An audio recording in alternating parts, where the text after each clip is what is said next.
sam ovdje došla kao novinar, a ne kao vlasnik nečega ili ne. Jer vi govorite vaša. Vaša kuća na kojoj radite pravi od mene izdajnika ove zemlje, krv sam za nju dao. 4 godine i 22 dana imam rovova. Oni koji vam pišu pitanja nemaju. I pišu o mojoj izdaji. I moje poroci stavljaju na... I moj otac ubijen. Zašto vam je direktno prodao prava Telekom Srbija, došli ste meni danas ovdje prvi faktor? Gospodine Spanaković, kako ćemo riješiti što je moj otac ubijen u Logu? Evo i to da vam kažem.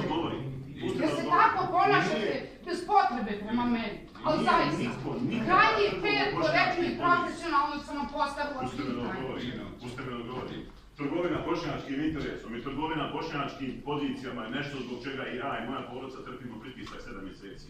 Notorne laži.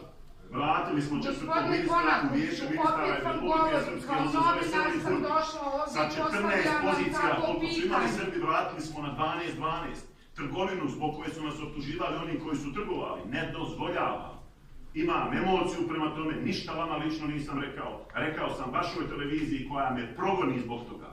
U prvom dijelu obraćanja nisam htio reći ni ime vaše televizije, nego sam govorio bez imena i bez prezimena. A onda ste postavili pitanje koje kaže da mi izdajemo državu Bosnu i Hercegovinu tako što postavljamo Srbe na bošnjačka mjesta. Ja nisam rekla da izdajete, pitala sam gospodina Nikšića iz razloga. Sad ću vam reći, posle izbora SDP je bio prvi taj koji je rekao na kraju krajeva da će tražiti poziciju uprave za indirektno oporezivanje. I šta je problem ovdje? Jer ne sam mogla postaviti pitanja?